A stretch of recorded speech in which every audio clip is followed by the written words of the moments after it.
Cumprimentos, amados, com a paz do Senhor. Sejam bem-vindos à nossa quarta videoaula das nossas lições da faixa etária de adolescentes do nosso segundo trimestre do ano de 2023, onde estamos estudando a história do povo escolhido. A nossa lição de hoje traz o seguinte assunto: a conquista da terra prometida. Nós sabemos que promessas de Deus são cumpridas, todavia devemos fazer a nossa parte para conquistá-las.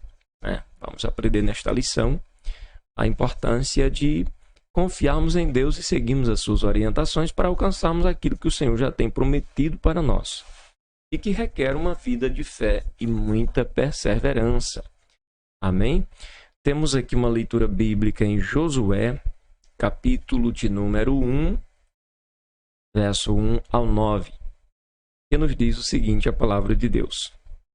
E sucedeu depois da morte de Moisés, servo do Senhor, que o Senhor falou a Josué, filho de Num, servo de Moisés, dizendo: Moisés, meu servo, é morto. Levanta-te, pois agora passa este Jordão, tu e todo este povo, a terra que eu dou aos filhos de Israel. Todo lugar a que pisar a planta do vosso pé, vou-lo tenho dado, como eu disse a Moisés. Desde o deserto e do Líbano até o grande rio, o rio Eufrates, toda a terra dos heteus e até o grande mar, para o poente do sol será o vosso termo. Ninguém te poderá resistir todos os dias da tua vida. Como fui com Moisés, assim serei contigo, não te deixarei, nem te desampararei. Esforça-te e tem bom ânimo, porque tu farás a este povo herdar a terra que jurei a seus pais lhes daria.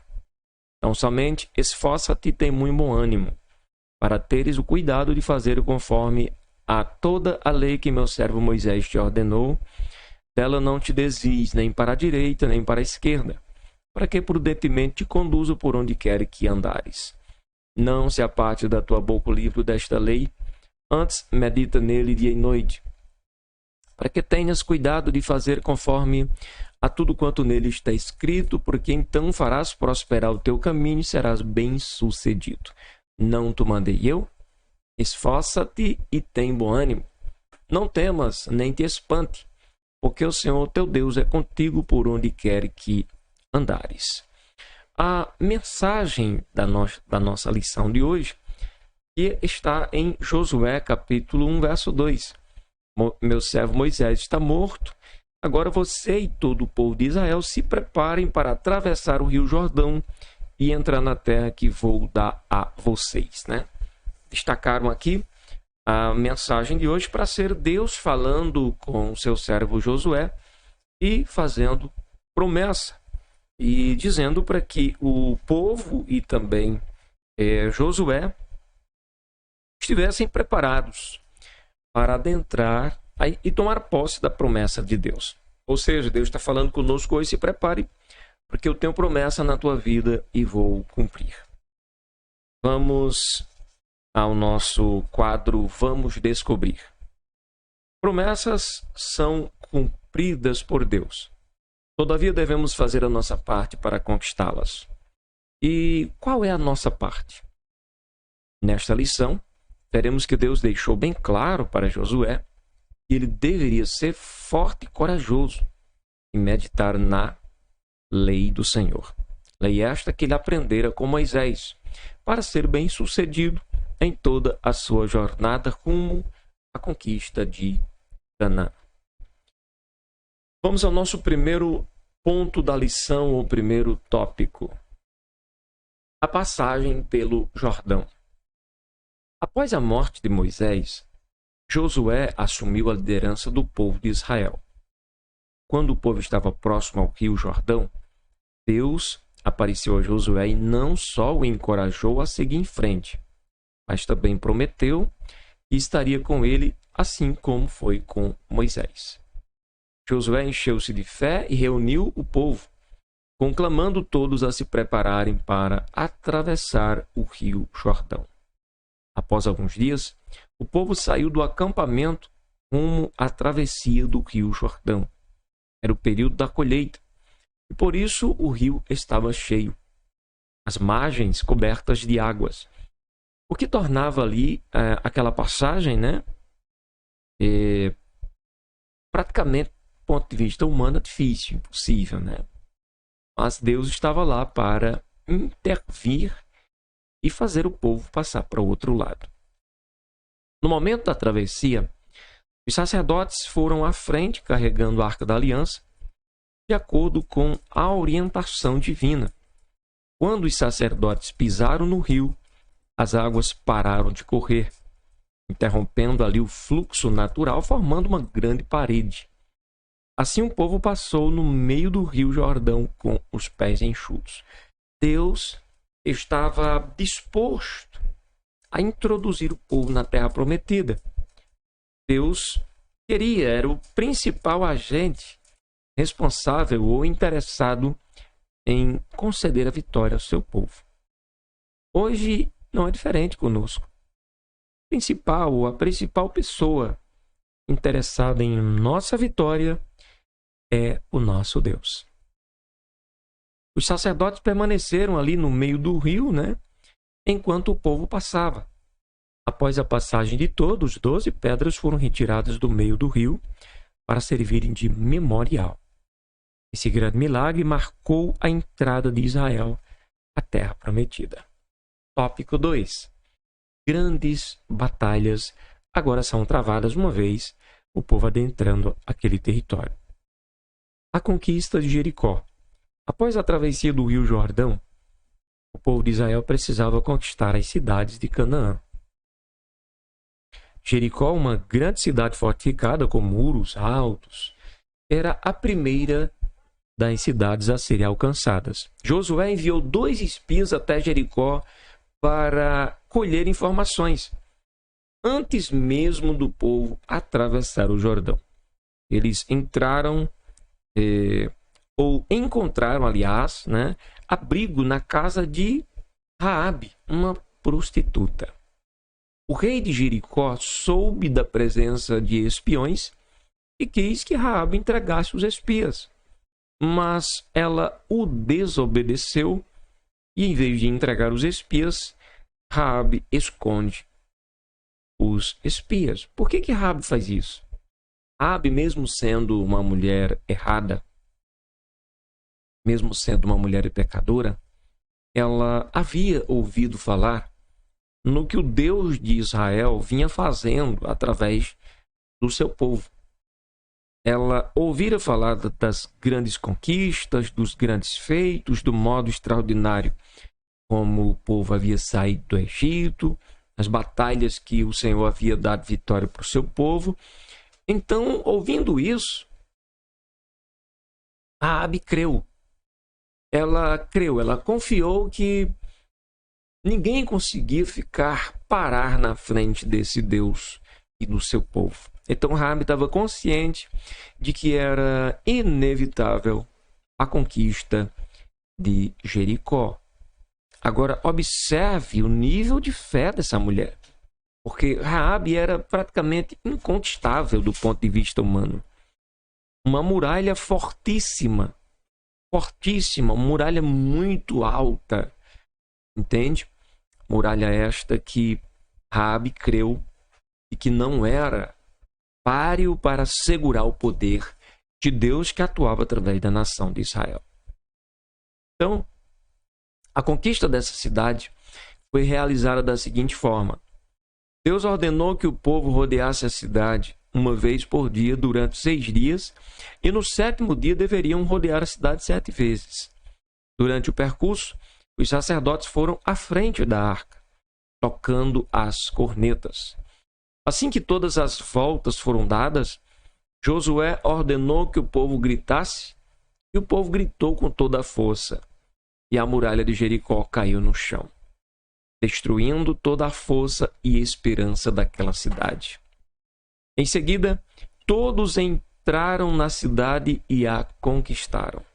Entretanto, Raabe e toda a sua família foram salvos. Foram salvos porque abrigaram ali os espias israelitas. Foram salvos porque creram em Deus. E o Senhor prometeu, através dos seus servos, livramento para ela. Seus servos disseram: olha, se você não nos entregares. Se você colocar na sua casa aqui, né, um cordão, um fio, né, um sinal vermelho, então a gente não destruirá a sua casa. Houve livramento para Raabe. Por quê? Porque ela havia crido no Deus de Israel. E só um detalhezinho é que Raabe findou entrando para a história, né? Inclusive para a genealogia do próprio Cristo. A batalha em Gibeão. Após o povo de Israel conquistar a cidade de Jericó e a cidade de Ai, muitos reis passaram a temer os hebreus e outros se organizaram para batalhar contra Israel. Os moradores de Gibeão decidiram que queriam fazer um acordo de paz com Josué. Imaginando, porém, que ele não faria uma aliança com eles, eles resolveram então enganar a Josué e o seu povo. Os gibeonitas formaram uma comitiva e enviaram até Josué, fingindo serem moradores de uma terra muito distante. Eles conseguiram fazer desta forma um acordo de paz com Israel, pois os líderes hebreus não consultaram ao Senhor no momento da decisão. Mesmo quando souberam que tinham sido enganados, não podiam mais quebrar a aliança já havia sido feita, porque juraram em nome do Senhor, em nome do Deus de Israel. O que essa porção da lição nos ensina?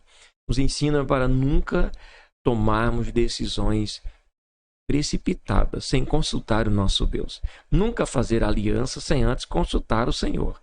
Porque se Josué tem feito uma consulta ao Senhor Deus do céu, descobriria que aquele povo não era um povo de terras longínquas, mas era praticamente ali seus vizinhos. Entende como isso é sério? Alguns tempos depois, ou algum tempo depois, 5 reis amorreus uniram forças e com seus exércitos cercaram e atacaram a cidade de Gibeão. Josué estava em Gilgal e soube da notícia por meio de mensageiros gibeonitas. Devido à aliança que tinha feito, Josué saiu em socorro de Gibeão. O exército de Israel atacou esses 5 reis de surpresa. Os inimigos fugiram assustados, e enquanto eles fugiam, Deus fez cair do céu grandes pedras de gelo, as quais atingiram e mataram os inimigos de Gibeão, os inimigos do povo de Deus, né? Josué sai em defesa de Gibeão porque havia ali uma aliança, né? Nessa batalha, Josué orou ao Senhor e ordenou que o sol ficasse parado sobre Gibeão e a lua sobre o vale de Aijalon. E assim Deus fez o milagre em atenção à oração do seu servo. O tempo parou e o sol e a lua não saíram mais do lugar, até que o povo de Israel derrotou todos os seus inimigos. Veja como Deus é poderoso, né? Porque chegar a parar, né? Chegar a parar o dia, chegar a parar ali a noite, somente Deus tem poder para fazer isso. Terceiro e último tópico: a organização da terra. Depois de muitas batalhas, Josué conquistou diversas cidades. Ele também distribuiu a terra entre as tribos do povo de Israel e procurou fazer isso de forma justa. Tribos grandes ficaram com porções maiores e tribo pequena com porções menores. Neste processo, a história de um homem se destaca. O homem é Caleb, o príncipe de Judá. Caleb tinha 45 anos, aliás, quando Hebrom foi prometida a ele, ainda lá no deserto, na época em que foi espiar Canaã. Passados 40 anos após esse tempo, Caleb estava lá com seus 85 anos. Mas uma coisa nos chama a atenção na vida do Caleb, segundo nos mostra o texto bíblico. Caleb estava com 85 anos, mas estava com o mesmo vigor de quem tinha 40. Olha como é importante perseverar crendo em Deus. Sua determinação foi tão grande que afirmou ter a mesma força e a mesma disposição da época em que recebeu a promessa. Estava com o vigor de um jovem aos 80 anos. Quando confiamos, quando cremos no nosso Deus, a presença, o poder de Deus a fé em Deus renova as nossas forças. Isaías, né, chega a dizer em um determinado momento, Deus usando o profeta, de que os que esperam no Senhor, ou seja, os que confiam no Senhor, renovarão as suas forças. Caleb foi extremamente confiante na promessa de Deus e tinha certeza de que seus inimigos seriam derrotados. Assim ele recebeu sua herança e conquistou a região que lhe foi entregue. Temos inimigos, né, que tentam contra as nossas vidas, mas confiando no Senhor nosso Deus, nossos inimigos serão derrotados. Conclusão. Deus foi com Josué durante todos os dias de sua vida, desde quando era apenas um aprendiz de Moisés, até a ocasião em que assumiu o lugar de seu mentor e também quando liderou o povo na conquista de Canaã. As vitórias de Josué nas batalhas contra os inimigos vieram das mãos do Deus Todo-Poderoso. Amém? De onde vem a nossa vitória? A nossa vitória está em nome do Senhor que fez os céus e a terra. A vitória de Josué veio de Deus. A nossa vitória, a minha vitória e a tua, também vem do Senhor. Amém? Que Deus abençoe. Até a próxima, em nome de Jesus.